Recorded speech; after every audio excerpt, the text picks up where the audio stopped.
Hello everyone, this is Callie Waterhouse from the Arizona Realtors, and we'd like to welcome you to today's webinar on this beautiful November Monday. Today we're talking about Evernote Follow-Up with Bill Risser, the VP of New Media and Education from Chicago Title. Good afternoon, Bill, and thank you for joining us today. The floor is now yours. Hello everybody, how are you doing? That are on PCs, we might have some people that are on MacBooks. And so I do have the capability of jumping back and forth for this Q&A between PC and a Mac. Back into what we're going to talk about today. I'm going to do a real quick run through, kind of a refresher on what Evernote is. I know we have a few new attendees. This will just be very fast, within 10 minutes, and then we have a series of questions that have already been submitted. So let's go ahead and get started through this quick little refresher on Evernote and kind of play through it. First thing I want to really point out when it comes to Evernote is it's not really just for real estate. It really is a life piece of technology. It's a great hack for your life for making things easy to remember. It simply remembers everything. And I think that some people want it to be a very specific real estate tool. It's not. It does so much more than that. And so we're going to touch on the building blocks of this tool and then get specific on some things that can happen in real estate, especially as we're answering the questions. But just remember that it remembers everything. That's really what it was initially designed and built for. And so there are three things that are key to the success of Evernote, in my opinion. The first one is they've created multiple ways to capture data. I can do an audio note. I can do a screen capture from the web. I can email stuff into Evernote. And I can even do it the old-fashioned way and use my keyboard and type stuff into Evernote. I take pictures with my cameras or any mobile devices.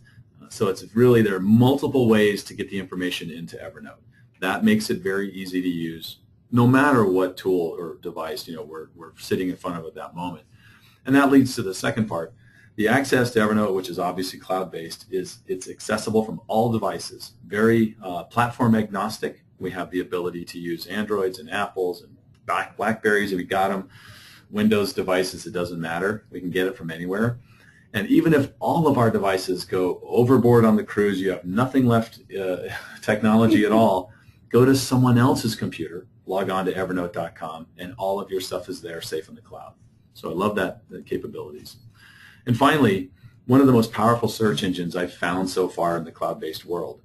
We're going to look at that a little more closely, but the ability for us to search, not only through all the text that we enter, but to search through, even on the free version of Evernote, to be able to search through JPEGs.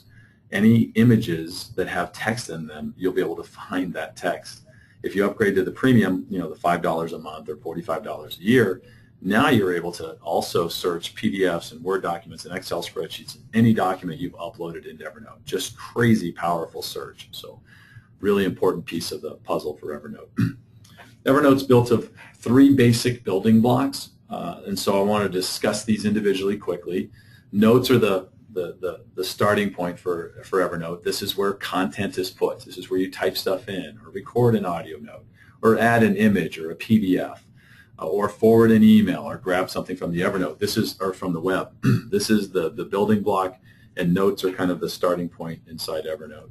The notes then can be added to notebooks. In fact, a note has to be in a notebook. When you create a note from scratch, that's going to go into what's called your default notebook, so it's always in a notebook. And you can move it freely from notebook to notebook, but a note can only be in one notebook. And so I like to, just kind of remember the old, I date myself here when I mention peachy folders. Hopefully a couple of you are smiling when you hear that phrase. But the ability to put notes inside that little notebook, and then carry them off, that's what the notebooks are inside Evernote. And then finally, if you had a series of notebooks that had some trait in common, those can be stacked together into a note stack. So we have these three levels of organization. We can put notes into notebooks, and we can take notebooks and put them into note stacks. So for everyone in this conversation, I know you've all played with Outlook in the past. We all have. And for some of you, you were very talented at building folders inside of folders inside of folders, these trees of folders that were amazing, where you really had detailed organization. And that's not possible with Evernote. And in my opinion, I think that's a good thing. We don't need to do that anymore. With search so incredibly powerful, if you have just some basic high-level notebooks and note stacks, you can find what you're looking for quickly and easily by using the search capability inside Evernote. The last piece of kind of the puzzle to Evernote are tags, and I didn't talk a lot about those in the previous sessions. This is a higher level use, but you're able to now, you've always been able to, but I mean the ability to take keywords or tags and associate them to a note allows you to group them together quickly. You might have notes scattered throughout your Evernote account that have something in common, possibly maybe it was the date that the year that they were created, or each of these notes talks about a certain topic. You can use those tags, create your own set of tags, tag those notes appropriately, and then by searching for a tag, for example, in my world I have a tag called Twitter, and I have notes scattered throughout my account that deal with Twitter. When I click on the Twitter tag, it's going to pull up all those notes into one group that have the word Twitter, or the tag Twitter attached to those notes. So it's just another level of attribution. If you're a CRM fan, if you used Wise Agent or Top Producer or any of those tools, you know what these are. They're just another way to categorize what your notes are. So tags help you if you're really detailed and you really want to have some very specific ways of identifying notes. Tags are your tool. All right? There's a couple of things since we started back in August that have changed, and I wanted to show this quickly. Evernote.com has gone through a major overhaul. It's currently in beta, and hopefully you'll play with it. If you go to Evernote.com and log into your account, it's going to ask you, do you want to try out the new beta version? I would suggest it. I think it's beautiful. We'll look at it live when we finish this presentation. But if I was to kind of equate it to this great big white space where you can think of ideas and things, and this is what the new Evernote.com looks like. And if you remember the old Evernote.com, it kind of mimicked what it looks like when the versions we've installed on our PCs or our MacBooks. But this is really free form, lots of white space. It's a great place to create and collaborate. And so I really like what they're doing there. All of your information, is obviously going to be there if you're an account holder. So really cool way to kind of interact. We'll talk about that some more. But that's the new Evernote.com. That came out of their recent developer conference. So real quick look, this is what Evernote looks like on a PC. Okay, so we can see down the left-hand column we have notes and notebooks, and I've broken mine up. You can see the different, like where it says CTIC right here, that's actually going to be a note stack, and inside that note stack are all these different notebooks, right? So these are all related to Chicago Title. And I can have as many of these, I'm up to, well, let's take it back. You have 250 notebooks and as many note stacks as you want within those 250 notebooks. I have 4 or 5 basic note stacks, and I have about 50 or 60 notebooks the way my account is set up. If I advance one slide further, we're going to see the Mac version. Looks kind of similar. We have the same thing on the left-hand sidebar, my notes and notebooks and note stacks. In this case, I happen to be in the content notebook, which you can see at the top. And these are all the notes that are inside that content notebook. And I've highlighted the June existing home sales, and that's the one that's displaying in the preview pane. So the higher level categorization and architecture on the left, this is the actual notes within a notebook, and here's the actual note itself. Real standard stuff, look the same way on the PC version. Looking down to the tablet level, this is what an Android looks like. I'm looking in this case at the content notebook, and so I can see all those notes, and I've highlighted the same note, and now it shows up in the pane. Because I'm in a tablet, I have more real estate, pun intended, so you can actually see a little preview of the note. If I move down into the Android phones, this is what Android's Evernote platform looks like currently, and you can see that it's very easy to add a note or add a picture note or attach files to a note or audio notes. It's very basic stuff, all set up and easy to go. And then if I move one level deeper and get inside the actual content notebook, which we're kind of dealing with, you'll see everything still exists. I have all my different notes. And if I click on the June existing home sales note, it's going to take me right inside that note. And if I scroll through this on the screen of my phone, I'll be able to see all the information in that note. I can easily edit the note. I can also add, share the note out with somebody or search within the note. So all that basic stuff exists. So that's the Android world. For all the Apple users out there, this is what it looks like on an iPhone currently. You can change the color if you want. If you're a premium user, you can have it look a little different. 3 or 4 options. There's also, you'll notice that the iPad and the iPhone are identical. They look exactly the same. That was done with intent. I think it just keeps everything kind of looking the same. for all the same experience for if you're an Apple player. The next slide over is going to show then I'm inside that content notebook once again, right? And here's all the June existing home sales is down here. And if I click on that, still within my phone, I get the same thing. I get to see that actual note. And from here, I have my opportunities down below here to share it and to do all those things that we can do from our phone. So real quick run through just what it looks like on the different mobile devices. A couple of extra things that I love that's happened now in Evernote, the ability to have this atlas. And it shows you, as long as you have your phone on and you're allowing it to geotag, which most people do, you're able to see exactly where a note was created. So this is a national map showing the notes from around the country where I was. And then obviously this 216, if you know the Gilbert area, that's definitely Power Ranch because that's where I live. And I created a lot of notes from home, right? But I can actually click on these in real live Evernote and actually pull up just the notes. So if I know I created a note and I know I was in, say, Denver, I can just click on the Denver notes and find the notes that were created in Denver. Or find the notes that were created inside Power Ranch. So this atlas is kind of neat. It's a neat feature and function. And there's also the blog at Evernote. It's called Announcements. You'll see that it'll be on the left-hand side. So let's see. Right? It'll be on the left-hand side. And click on Announcements to see all of these great new ideas, things that have been developed, new products, and just better uses of Evernote. So don't be afraid to play there. And finally, they have an incredible support team at Evernote, and so this will pull up shortly. We'll be able to see they have not only help in getting started, but they have it for each individual device, Android, Mac, web, Windows, all these different tools. So you're able to actually quickly get help from right within Evernote and find this information out. So that's my quick run through, just kind of a recap of what we're doing inside Evernote. Let's go ahead now and kind of deal with a few of the questions. I think what I'll do first, Callie, I'm going to actually pull up Evernote.com. Okay. So we can look at the Evernote web and see this new look and feel. So this is my account, and I'm actually in some notes, but I'll kind of run through it real quick. If we look on the left-hand side, I can create a new note. I can search through my existing notes. There's a new feature called Work Chat. If you're a premium member and you're doing a lot of collaboration, this is a tool that allows me to have messages back and forth within Evernote with people that are working together. That's brand new, and that's kind of neat. I can pull up my shortcuts. I have a few really important notebooks, the all-in box, my expenses, and my daily to-dos. So I've added those to my shortcuts. But I can also pull up all my notes, and this will pull up the entire list of 2,503 notes that I have going.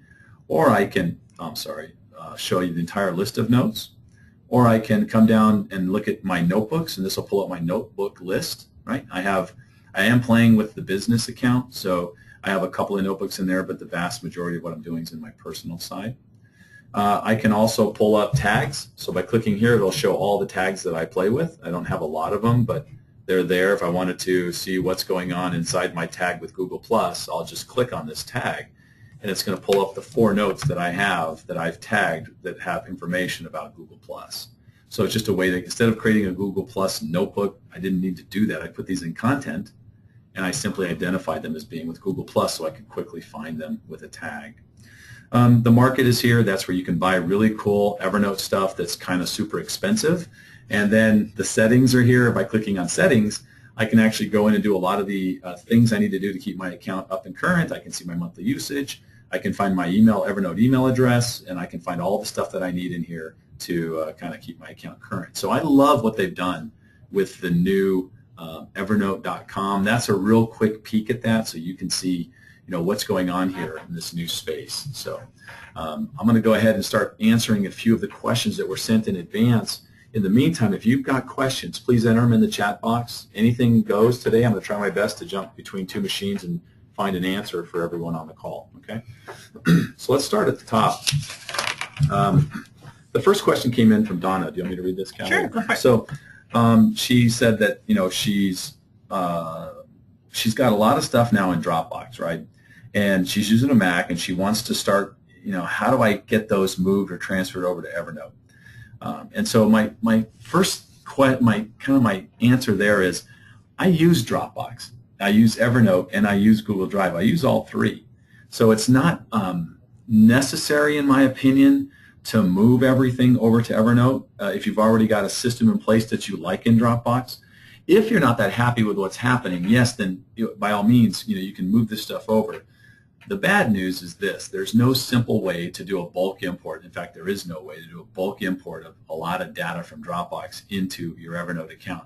It would have to be done on kind of a file-by-file basis into the notes or note that you want to put them into, and so that's kind of a process.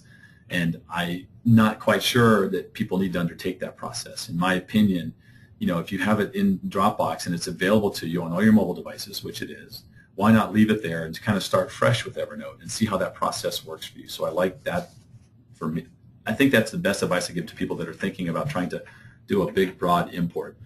The other side of that is if you start fresh with Evernote, it gives you a chance to really kind of get the feel and the vibe for how Evernote works. And if you decide this is really good and this is where I'm going to keep my stuff, let's bring that stuff over later. Does that make sense? Okay. Makes sense. So the next question down is, when I put pictures on my iPad, I had to then transfer them to desktop or documents to upload to the MLS. Couldn't figure out how to get them out of Evernote to upload. Okay, so images in Evernote on my mobile device.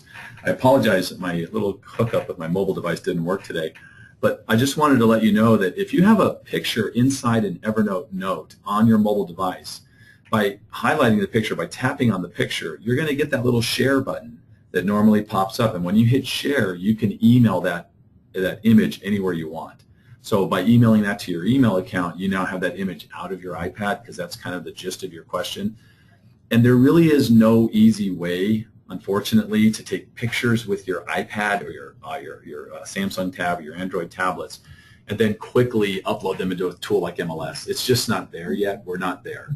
So I think it'll come. It'll be here one day, but we're just not at that point. So unfortunately, I don't have a better answer for you than that, Donna, but any follow-ups, I'll look for them in the chat box. The next question I wanted to discuss is Allison. So Allison said that she was hoping that she wanted to know more about what we're doing, anything more that I wanted to share, but she really wanted to know more about forms or templates that I'd be willing to share, and we can show how to personalize your own business in conjunction with transactions or even just daily productivity advice. So I can show you a couple of things. I'm going to actually go into my Evernote account here, and we'll pull up a couple of different things that we're good to go. So I'm going to go ahead and come down to a notebook that I have that's called Templates. It's actually called More Templates. And I'll share these with you. I can't give them to you, but I'm going to tell you where you can get them. How's that? So let's see if we got the templates here. Let's see, that's the right one. More templates. So Frances Flynn Thorson, you might know her. She used to be in Tucson. I think she's back in Pennsylvania now. Frances is a neat lady with a lot of technology ideas. That URL that I'm putting on the screen right now, and by the way, Callie can email this to you, so she'll email it to everyone on the call, so if you don't want to manually write down that big, giant, long template or that email URL. This is where I found all of these different templates, and so she created a bunch of stuff. Some of these are real estate specific, but a lot of them are just for life. So let me pull up, for example, the press release submission sites. So this is a template she created where you can, if you're going to do a press release, how to quickly get them there, whether they're paid or free, but kind of cool information. We all sign up for lots of stuff. So this is her membership site organizer, which has the name of the site you're on, the URL, your login name, your password, any expiration date or payment details. So she built these templates, and you can have them. You simply just go to her site and sign up, and she'll send you all of these templates that you can add to your Evernote account. This is her real estate testimonials tracker. So what was the name of the person who wrote it? What's the site that it appeared on? Any notes that you wanted to have associated with that? So just really neat information here as well. I think we can get this over. Let's see. And then reciprocate. So maybe you want to write back to them. You could do that as well. The real estate membership organizations. So different sites you might belong to or might have information to keep your passwords secure in one place. This is also her thing. Social media groups where I'm a member, the name of the group, the platform, the admin name, the notes. So she built a lot of these that do a lot of different things. I think that I also wanted to show you, obviously, the templates that are really specific to what you do. And this is going to be the real estate templates that Dean Willett built. So these are, the buyer's template that you could use for every time you were to get a new buyer. You can create a note called, the name of the buyer, kind of, in this case, probably the buyer's name and the date. But this would be the first note that would go in that buyer's new notebook. And this has all the information happening on that transaction, the type of buyer, what day is the 10-day inspection end, what's the close of escrow, where did I open it, right? All that information. Who's the inspector and who's the agent on the other side? And then he's got a lot of checklists, or checklists, so we can check off when the consultation, the pre-qualification, and the portal's been set up. And then it's under contract, so what happens now? He checks these things off as he goes. Obviously, this is all editable. You could change this to fit your need. And then finally, a conversation log at the bottom, which I think is just huge, because very few agents are really good at keeping a track conversation log, and I know they teach about it, right, in school. So the ability here to be able to go in there and, kind of every time you talk to somebody, put that information in. So this is available, this buyer's template, the same thing in a seller's template, okay, same information. The short sale template, which fortunately we're not dealing with as much, but here is a template if you were going to handle short sales. And finally, the buyer's resource guide, which I love this one. The ability to just email this to a client from your phone that has all of the phone numbers and links to all of the utilities and all the stuff they need to hook up when they move in or move out. This is a great template as well. These are all available at theproductivityagent.com. And right about the middle of the page, there's a Evernote for Real Estate tab. If you click on that, you can purchase this book. And if you use the code ChicagoAZ, all one word, ChicagoAZ, I think it's like $6.99 or $7.99 that you get this 125-page Evernote book for real estate. And these last 4 templates I showed you are included. So Allison, I hope that gives you a sense of what templates can be and how they work. And I think I got to point this out that Evernote is really, I think people say, when I say it's a life-changing piece of technology, people kind of go, really, Bill, life-changing? That's kind of a broad, tough statement. But I'm going to share a story that I've shared many times. But Evernote is so complex at times that you start and then you stop and you start and you stop. I've seen it. Oh, I did it, and almost everyone I know who uses Evernote, even the power users today, had the same problem. The thing that forced me, that really was the trigger for me to make Evernote a part of my life, was in 2012 was a colon cancer diagnosis, and all of a sudden, just a routine colonoscopy, no symptoms, and 2 weeks later I'm in surgery, and 6 weeks after that I'm having chemo. And I am telling you that Evernote was the place where I stored everything. I still have a notebook called C, and all of my scans and all of my paperwork and all the insurance stuff and everything from every doctor is in that notebook. I had instant access to it. By the way, I'm cancer-free today, so please don't. Yay. It's all good. But by the way, if you're over 50, go get the colonoscopy. You got to do it. So I'm off my soapbox. So that really was a thing that put me over the edge and went, wow, this is what Evernote's for. And so now I have 2,500 notes in here. A lot of them are work-related. Many of them are personal-related. And if I need them, I can just search for them. It's very simple. So I think that, that I just want people to understand. So Allison, that's what I'm telling you is, if you can be better, more productive in your personal life, it absolutely helps our professional life, especially in this crazy world of real estate that we all work in. So. Another question, this is from Kathy, and it's, what causes syncing errors? My MacBook, iPhone, and iPad don't sync properly. Also, how can I use Evernote to replace my day timer? Let's start with the first part. The syncing stuff happens every now and then. I think it's part of the cloud-based world we live in. It's not perfect. And to be blunt with Evernote, about 6 months to a year ago, they really struggled. They were trying to develop so much so fast, they weren't sticking with their core values, which is making sure the information is one place and syncs properly. They've really improved on that. Every now and then I'll be logging on and the network or the servers will be down for maintenance or whatever. We can't get around that. They've got to have there's going to be some times we're going to be glitchy. But overall, the syncing experience for me has gotten much, much better in the last 6 months. So I'm hoping, Kathy, that was just kind of a one-shot deal for you. And if not, you can leave another comment, but I think that won't be the case. Your next question, how can I use Evernote to replace my day timer? I'm going to struggle with that one because, first of all, Evernote's not really designed to be a calendar kind of a tool. It really is for remembering stuff. Yes, I can add reminders. We've always got the new reminder button up here in the upper right where I can ask Evernote to, remind me about this note. That's totally doable. Where you'll get an email the morning or the day that you want to get the email reminding you to go back to that note. There'll be actually a link in the email taking you to that note. So that's not a bad thing, but it's not really a calendar app, and the founder, Phil Libin, has said it's not going to be. It's not what he wants to do. He sees this as what it's for. It's for sharing for remembering things, and then even being collaborative with others within an organization, using this tool. So it's not going to change. I am not against somebody who has that really cool day timer, and they can just find stuff instantly. That's not a bad thing. Here's what I would do, though. If I had a day timer and I was that paper and pencil person, I'd do it. But every night I would take pictures of any data I put into my day timer with my phone straight into Evernote. And I would create a notebook called Day Timer, and I'd have images of everything there in case I ever lost the day timer. So don't forget, I mean, those of you who you like the feel of pen on paper when you're taking notes at a conference or a meeting, by all means, keep doing it.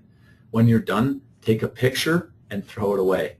Put it in Evernote and you're done. Okay? You'll find it much easier, and if your handwriting is fairly legible, it's searchable inside Evernote. Okay?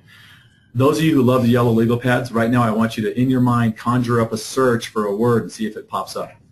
It's not going to happen. You got to flip through the pages. I've watched it too many times. So, Callie? I was thinking, Bill, you've said that it's not a replacement for day timer, but what if they created a note for each day? So you have, Monday, November 3rd, and they had their agenda for the day, their notes that way. Could they do 365 notes dated? Absolutely. Yeah, you could do that. I mean, you have the limit inside Evernote is 100,000 notes. Yeah, so it's huge. So I would say that I have no problem with that. I mean, it's a great way to kind of keep them organized, and I would probably create a January, February, March of the year notebook. And each one of those, each day's notes would go in there. Still doesn't answer the question about appointments, in advance. Right. You could put them in there, but, I think... but what about setting up a reminder for the day? You absolutely could. So I see Callie. We'll all want to see Callie's her day timer set up on her Evernote account next week. So watch for that webinar soon. All right. And Kathy, is it working for you? It looks like that's what you've been doing. Has that been working for you? Is there anything that we should expand on? Elliot, it looks like it works for you as well. Excellent. Well, I love to hear that. That's really good. Good, very good. Oh, good. Excellent. Okay. So let's go to another question, and this is from Mike, and Mike wanted to know how to submit documents to Evernote. So I'll do that live, and really what we're talking about by submitting notes, really we're talking about creating a note and moving something from my computer or wherever to Evernote, right? So let's do that. I'll actually go in and create a new note in my Evernote account here. Hey, Bill, while you're doing that, one of the questions coming up is where to find the email address. So maybe if you're emailing, you could show that as well. Sure, we'll do that real quick right now. So if you're in the PC world, which is where I am now, you're going to go to Tools, and under Tools, you'll find your account info. And when you click on account info, that's mine. Please don't use that, but that's my email Evernote address. That's the email address you want to send stuff to. So it's under Tools, Account Info, and that's where you'll be able to then, and I'll show you how this works in my Gmail account shortly. So the first thing is I've got this new note, and I do got an image that's on my computer I want to submit to Evernote. I think that's the way Mike put it. So I'm going to go ahead and click on the little paperclip, which we all know is the universal symbol for attach. I've got a few screenshots in here that I used for previous webinars. So let's go ahead and grab a screenshot from here. That one looks good. I'll double click on it, and it's actually going to then just pop into the note. So that image just appeared. It's good to go. I can annotate it. I can do all kinds of fun stuff with it at this point. I can also, I'll move it down a little bit with my cursor, and now I can, type notes here as well. So I can add all this stuff inside here, and if I wanted to add another image, I'd simply put my cursor down below and go ahead and keep adding information. So I'll put my cursor below, which is now down below down here, and I can go to Insert. Let me go back up to the top. I remember this fun part. Let me get my toolbar back. All right, there it is, and I'll grab Insert, and I can add the second screenshot, and that's going to pop in below. So now, if these were pictures of a property, I could add multiple pictures. So I can easily do that by just browsing for the images from within the note. That's simple to do. The other one that I think is very powerful, and one that I use all the time is if I was to go to my Gmail account, and I've got this is a webinar I'm going to be at later today, and I wanted to forward this to Evernote, because I do have an Evernote notebook called Webinars. This is where I keep stuff so I don't forget. I'm going to go ahead, yeah, okay. So I'm going to go ahead and forward this, not reply, but when I hit forward, I'm going to forward this email. This is how most people will do this. No matter what email client you have, this is going to work. And when the forward comes up and I've got my to box, I'm going to start typing the word Evernote, because I've created a contact in Evernote that has my Evernote email address. And when I click on that and then hit send, that note, that email just got forwarded to Evernote, and it's creating a brand new note for that email. So really simple to push stuff in that way as well. Those are the two main ways to annotate, or I'm sorry, to get information into Evernote that I find most people using: forwarding emails and grabbing content, whether it's a PDF or an image or a document, a Word document or an Excel spreadsheet or a PowerPoint, anything, any file you want to load into Evernote, you can load there. Now questions come up saying, do the JPEG images get OCR? And they do. No matter which version of Evernote you have, if it's free or premium, if you have text inside those JPEGs, Evernote will search for it and find it for you. Very powerful. What does OCR mean? Optical character recognition. So big deal. And if you're really a neat handwriter, which I'm not, it's powerful stuff. It does a great job of search. Okay. Let's see. Keep submitting those questions online as we keep going through these that were set up. I would like some clarification on organizing notes. This is from Terry. So organizing notes, two different ways, right? I think that ultimately the notebook is going to be the highest, the easiest level of organizing notes. You're going to create notebooks that make sense for you. You can see I've got lots of different notes, notebooks set up on my account. I have one for Patty Counts. She's our county sales manager.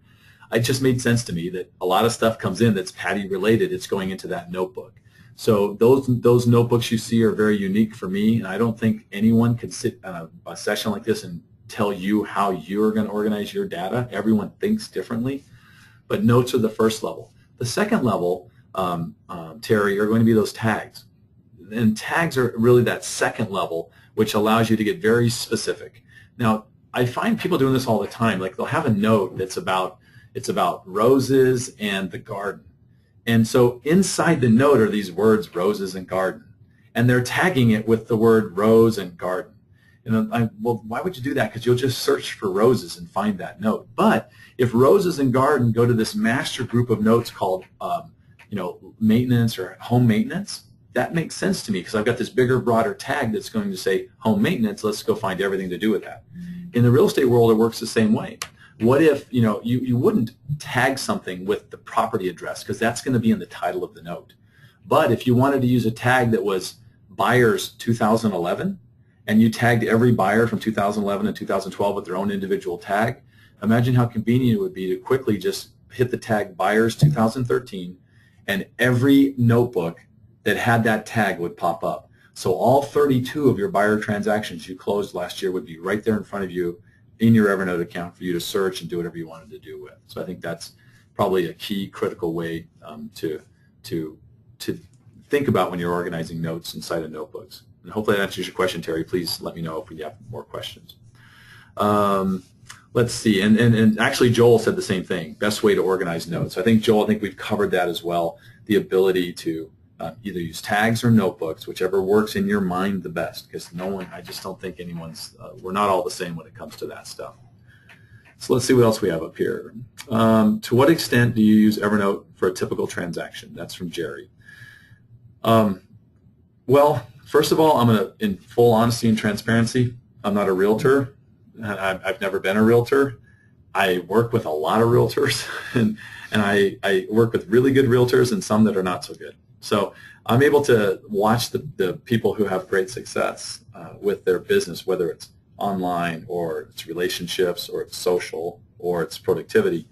And I think that it varies. There are some people who use Evernote simply as a really cool, easy way to capture all email notifications and throw those into a notebook for the client so they have them in a very simple, easy way to get. Much easier, in my opinion, than Outlook.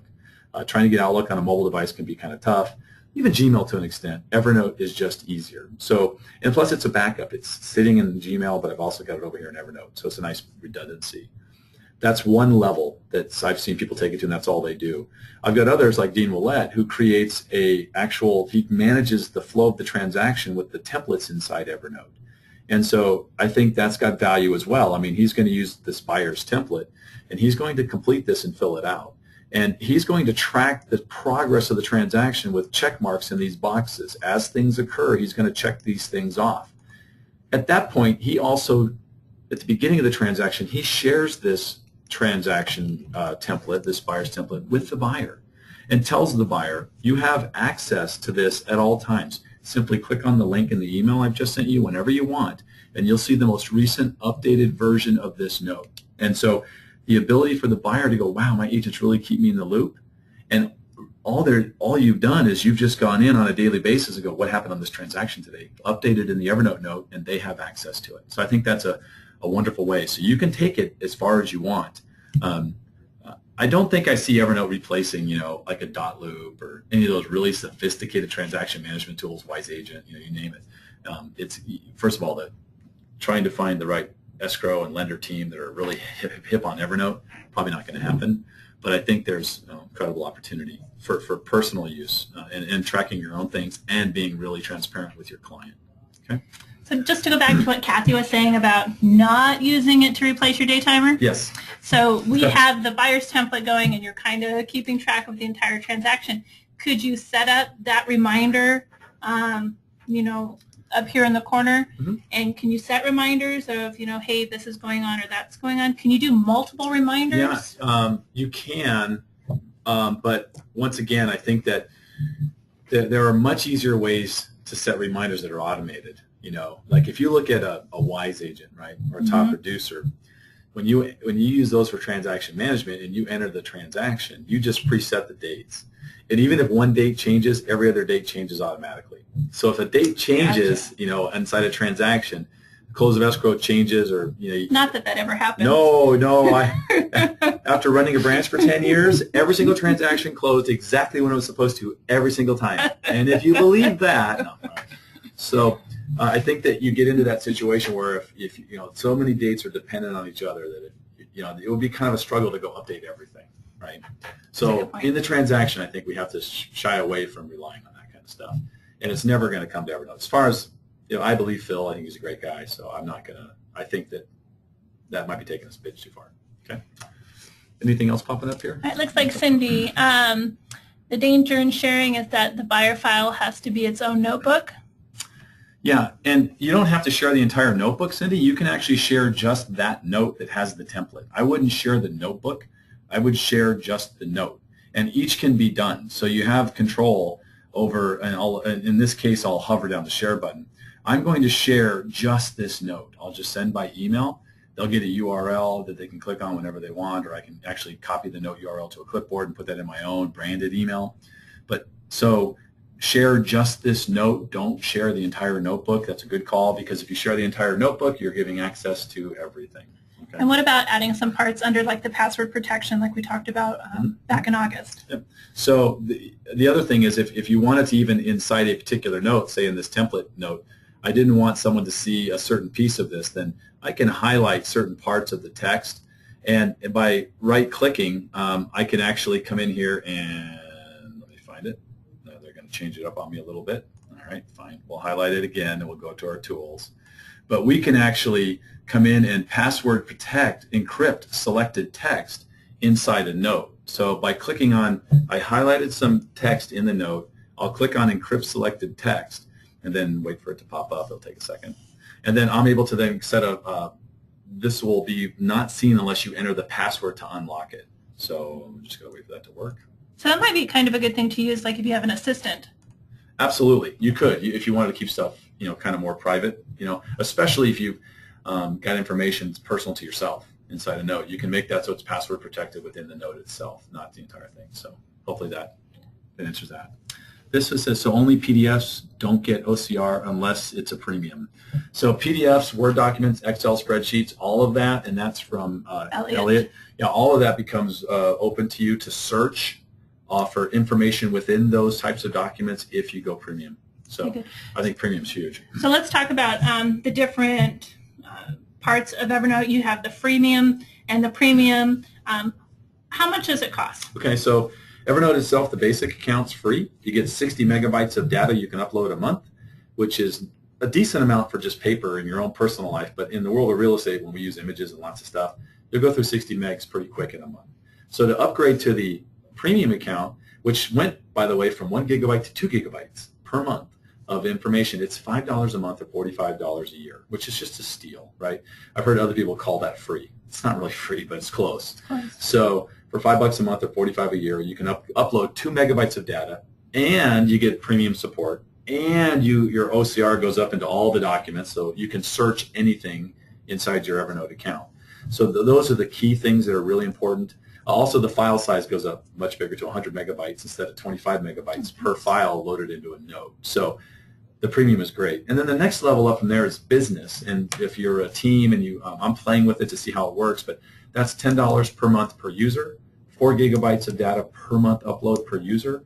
And you can create a higher level of sophistication as far as managing individual notebooks that have shared information amongst team members. So I don't think the business version really applies for most of us. The vast majority, premium is all we're going to have to do. Remember this too with the premium. Once if I start sharing notebooks with staff members, other people, associates or assistants, if I have a premium account, or they do, we can all now edit the stuff inside the notebook. If I don't have the premium account, they can view it only, they can't edit it. Okay. Very nice. Other question? One of the questions that came up from Barb was on the maps that you were showing. Does the GPS location, is it automatic, or is it like on Pinterest where you have to go in and add it? No, it's automatic. As long as when you set up your app on Evernote, it says allow Evernote to know your location, just say yes. That's all you have to do. If you said no there, you can go to your settings and turn that on. But that's important too. Okay. And then we had a question about the iPad and it looking a little bit different than what you're showing. Yeah, the iPad, it looks just like if you haven't updated in a long time, that's possible. Make sure you're updated and current with Evernote. But it's just a bigger version. I'm showing just the smaller screen of the iPhone on our presentation, but it's just bigger. And it has the same look and feel as the iPhone. I think that's done with great intent to make sure. So if you wanted to get a hold of me outside of this, I'm billrisser@gmail.com. Send me a note on that, maybe a screenshot of what your screen looks like. I'd be happy to reply and see what's going on there. So absolutely. Or you're going to be getting a follow-up email after today's webinar, and we'll make sure that all this information is also available on there. Okay. So, Bill, you've got about 5 minutes left. You want to do a quick wrap-up? Do you want to, anything exciting? Well, I'm telling you, I guess here's my thing with Evernote. Really, you've got to start small. It's so tempting to jump into this tool and figure out, I'm going to do all this stuff and get it all organized. There's so much it does. You've got to find one little piece of it that works for you and really master that, then move on to the next piece. If you want to have success, that's the way you're going to do it. You've got to kind of take your time. I think in the past, I would always tell people, download it on your computer and get it there and install it and then move to I've got a new way. Load it on your phone. Get it on your phone, create an account. Don't forget to log in and password because you're going to need that when you go put it on your phone or on your computer. But then do little things like take pictures of things you don't want to forget, like where you parked at the airport or a sign you drive by. And it's got information for that agent that lists the property. Just take a picture of it in Evernote, right? The business card feature, if you just started with that, would be huge, right? Because now the new business, it's kind of been upgraded. When I take a picture of a business card in my Apple only at this point with my Apple phone, Droid coming super soon because there's a huge outcry for it. It takes a picture of the business card. It parses the information into a contact record. And then if you turn it on in the settings, it adds it to my contacts on my phone. And if it's in the contacts on my phone, where's it now? It's everywhere I'm at because that syncs everywhere. And if I connect my LinkedIn account to Evernote, it pulls in LinkedIn account information for that contact right into the record so I can see it right in front of me. So if nothing else, everyone in this call with a stack of business cards underneath the monitor you're looking at right now, it's most of us on this call, those all can just be shot into an Evernote record, into a notebook called business cards that saves automatically to your contacts, and you have not only all that image, all that information, but the actual image of the business card at all times. Because how many people, are, especially in our world, putting their faces on there so you can see what they look like and remember that person that you met. So I love the little things. So maybe start mobile with some small stuff, and I'm telling you, it'll kind of grab hold of you and move you along down that path to a bigger, better place. So. That sounds great. All right, so that's my plea. I think you can tell I'm kind of passionate about Evernote. I really think it's an amazing tool, and so I'm in.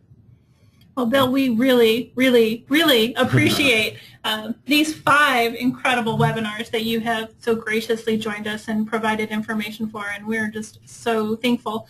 Again, today's webinar will be recorded. It'll be available online by the end of the week. And just in case you're interested in what's coming up in December, we have the wonderful Paula M. from Flagstaff. Crazy, wonderful Paula. Yes. Okay, awesome. And she is going to be talking about agent safety. Her dad is ex-military and at security, and together they have quite a passion for agent safety. So they are going to be talking about raising your business standards and practice situational safety and just how to be safe every day in your business. So please mark your calendar now, December 9th. It's going to be early, 9 to 10 a.m., and we will have more information coming soon on this one. Thank you so much for joining us today. Again, if you have any questions, feel free to email us. Both Bill and I work in tangent, and we will make sure you get your questions answered. Thank you so much, and have a great November.